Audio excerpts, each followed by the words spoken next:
Welcome to the Fourthstream podcast, where we are dedicated to finding hope. You can count on us to do our research and invite you into a dynamic learning process of authenticity. You can find lots of hopeful resources at fourthstream.com. Today I want to continue these conversations kind of about the big picture, philosophically, scientifically, and theologically, I guess, would be a word that could be used. But the idea that there is this intersect that is going on all around us that lasts for the entire period of time, and it relates to science, philosophy, and faith. Those three things seem to exist in a little bit different arenas, even though there are lots of, overlaps as a person lives out their life. So that's what I'd like to talk about today.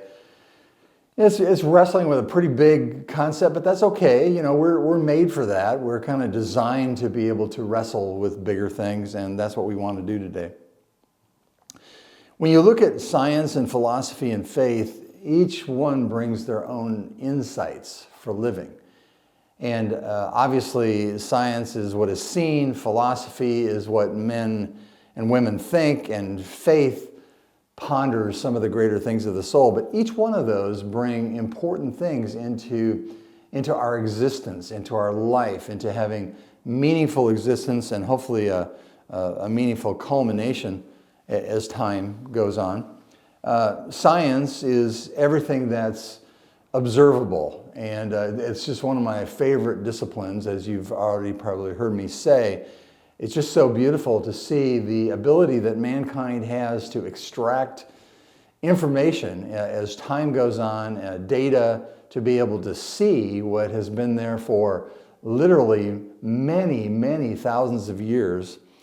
So science and what is observable is a big deal to me, but it's an intersect. It's where people intersect. It's not just that they intersect with each other, but we intersect there in so many different ways with knowledge. Then you have philosophy, is the vast, or within the vast pursuit of knowledge. I mean, how many things are there to know? There are just, I can look around my office right here and all the different things I have hanging here, the different notes that are here, the different history of the different, objects that are here, paintings and things that I've bought over the years. How much do I know just about my little part of the world that really doesn't have a lot to do with anybody else? So I look at that and I go, the pursuit of knowledge is pretty incredible, and we have been given this capacity to organize knowledge and take knowledge and bring it into our story. And that's why you have the great philosophers of history, and that's why you have the unknown philosophers of history. I picture right now in my mind, a farmer in England in the 1800s pondering life, the philosophical aspects of life. And it doesn't have anything necessarily to do with education. It has everything to do with our ability to see and perceive things based on how we are made. So science is all that's observable, philosophy in the vast pursuit of knowledge. Faith, then, is in the searching of the soul, because what does it all mean? I gather knowledge and I observe all of these things around me, but what do they mean? And these are the questions of existence that are woven into all three of these questions. And that's why I'm calling this conversation Intersects, because I just think that it's an amazing thing to be a human being and to be in the middle of this intersection of knowledge, of beauty, and of experience that we have. Science and its ongoing discoveries expand our understanding of natural laws, which is very helpful in the improving of the quality of life. You have all of these things that are set in motion that we're born into. They just happen. The sun comes up, so to speak, in the morning, and the moon comes out at night, or however you want to look at it. But all of those things, there are natural laws that govern what's happening around us. And all of that is to benefit and magnify, build up our quality of life. At least they're available for that, depending upon what men and women do with that. That also helps in considering the amazing capacities that we have. You know, because humanity, I'm thinking back to the story of when they were building the tower, Genesis 1 through 11, creation, fall, flood, and tower. And when they were building the tower, God and the sons of God said, you know, what is beyond man? What is man incapable of doing? That was part of the story that was there. And we have just these incredible capacities for both good and evil, apparently, if you honestly look at history. So in a pure, non-political sense, and I feel like I have to say that now, but it's probably always been true, in a pure, non-political sense, science can and should expand every part of who we are. So science and its ongoing discoveries expand our understanding of natural laws. A little deeper then, as in the thought process about philosophy to me, and it may be a little bit different to you, but that's the nature of philosophy, right? Philosophy to me is a reflective consideration of reasoning and thought. I'm taking what I'm seeing and I'm taking my reasoning process and I'm reflecting on those things.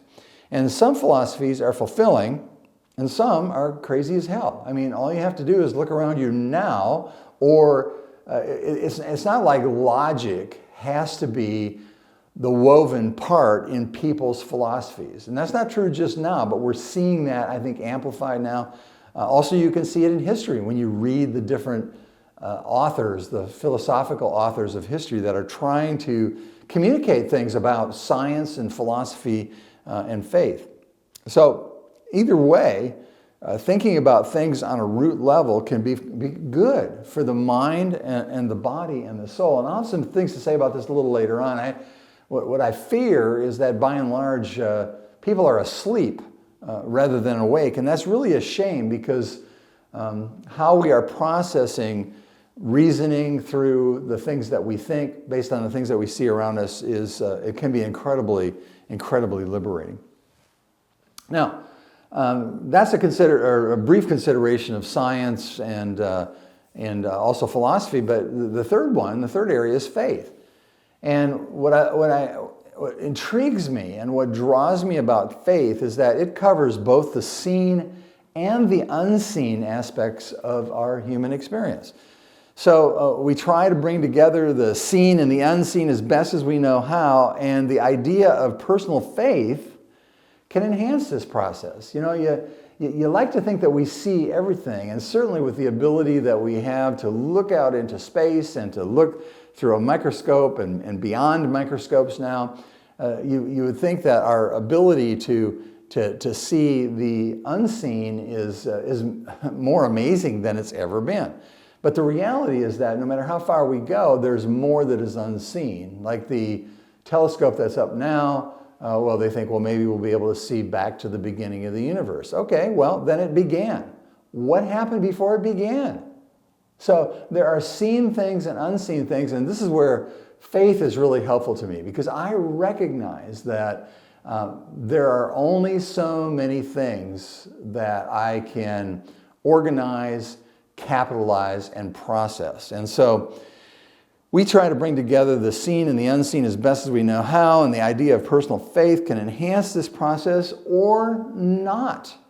Because again, there are a lot of crazy looks at faith out there that are not necessarily God-centered or are weirdly God-centered. Most of them, by and large, are me-centered. They're people-centered, but that's for another time.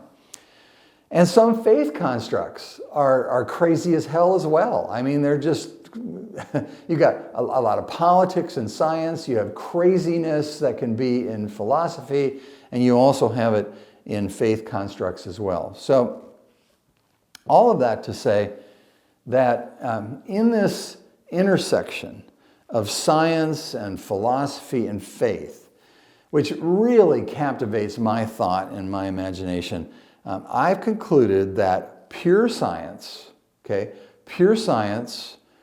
true philosophy, and authentic faith. Now, I just don't want to blow by that because I've mentioned this a little bit in some previous conversations, but pure science, which is actually not the interpretation of the facts, but it's the facts being organized to allow them to interpret themselves. True philosophy, which is reasoned through with, I think, certain aspects of honesty, which you don't always find in philosophy because you don't always find it in humanity. And then authentic faith, which there are lots of different kinds of religious and theological things that are not authentic. All you have to do is look at what Jesus said and know that some of the crazy things that we see in history have nothing to do with what Jesus said or what he did. Well, in the final analysis, all three of these things, pure science, true philosophy, and authentic faith, must overlap in entirety. And there's going to be illumination into those things, I presume, by God himself, because God is the ultimate light. In fact, it says in the Bible that God is light, and in him there is no darkness at all. So this is fueled for me by my desire to see both the seen and the unseen in ultimate harmony. So as a philosopher, somebody who watches science, I'm not a scientist, but I can read, and as somebody who searches faith and searches history, I believe that there's going to be that ultimate harmony that is going to happen. Not because mankind is going to find it, but because God is revealing it. That was actually pretty profound. Go ahead, write that down. So, there is authenticity in factual data as well as breathtaking beauty and wonder. There's great benefit in the reasoning of philosophy, and there's also huge comfort in faith. So there's three words there. Authenticity in factual data, breathtaking beauty in what we see around us and within us, and then also great benefit in the reasoning of philosophy, which is a huge comfort within faith. Now, admittedly, and I've alluded to this, there can also be human fakery in all three. It's the nature of man, it's the nature of the imperfection in which we live. We talked about that in talk number 1. People exploit and they take advantage of things in all three of these arenas. So we have to come up with some kind of a process that allows these arenas to speak without being messed with by people. Excuse me. So that leads me then to the idea of authenticity in design.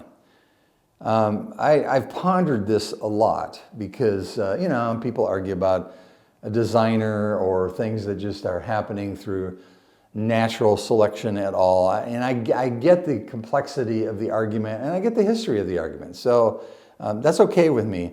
But I have to ask some basic questions. If there is a greatest mathematician, and if there is a greatest naturalist, and if there is a greatest logistic, and if there is a greatest visionary, who would they be? I mean, you scour human history, you scour philosophy, and you scour faith. I mean, the Bible couldn't be any more of an unflattering book toward humanity. And philosophy as well. I mean, look at the spectrum of philosophies that are there and how some of those main philosophies have caused some of the awful things that have happened on the face of the earth. So who would be the greatest mathematician, naturalist, logistic, and visionary? And then that leads to another question. Then who would hold the keys to unlock the structure or the structures of time? And right along with that, perhaps conceive of and bring about an eternity. There's only one answer to this. And that relates to the question of authenticity in design. And that's a little bit what I'd like to talk about for the remainder of this brief conversation that we have. Again, we're just trying to open windows and we're trying to open doors into thinking. And really, we're living in such a polarized and closed-minded environment that we desperately need new paradigms for considering what's going on around us. So, Who would or could conceive the intricacies of the universe, the Earth's amazing systems, the complexity of human design, the sheer complexity of it, as well as the intense design we see in the sequencing of genomes and cellular design and the minute reactions of molecules. And in thinking about and pondering those questions, I've decided in process, am dumping Darwin. I'm dumping Darwin and I'm moving beyond Darwin. It doesn't mean that I'm going where you would predictably think I would be going, but Darwin's not doing it for me anymore, because this idea of designer and the conception of the amazing things that we see that we understood so little about during Darwin's time is really quite breathtaking. So, what does that mean to me as I think about this intersect of science and of philosophy and of faith, and if I look at all three of those as tools for me, tools for my life. I just was thinking about this and I thought I'd put it down here. If I'm going to experience a learning platform which is robust, open-minded, and informed, that will help me wrestle toward conclusive thought, it seems I should preserve as unbiased of an open mind as I possibly can. And excuse me, this is difficult because I feel like by and large people have very closed minds on so many things. It's like when we figure something out, and there was a guy once who wrote a song, he said, we're so open-minded that our brains leak out. That's not what I'm talking about. That was a philosophical reference there.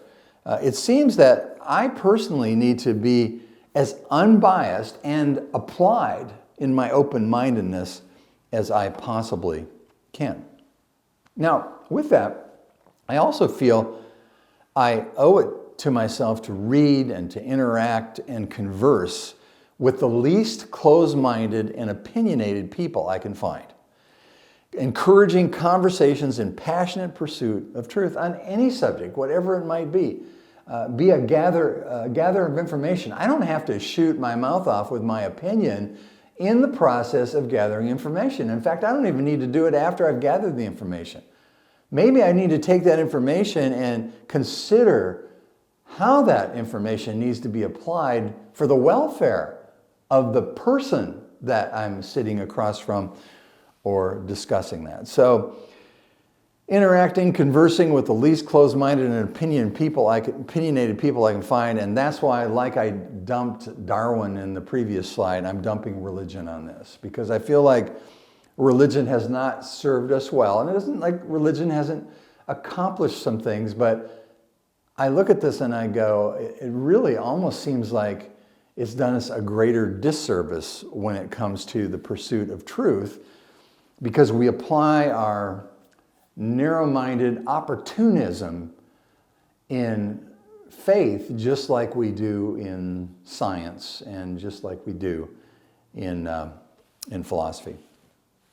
So I got a little advice for you. I know people are so excited about getting advice, and look at this more like it's a synthesizing of what I've experienced. It's kind of like my philosophy about what I've learned over these decades of interacting with people, of searching the God story, of trying to be as educated in information as I possibly can. So here's my advice in a core level. First of all, avoid knowledge bullies.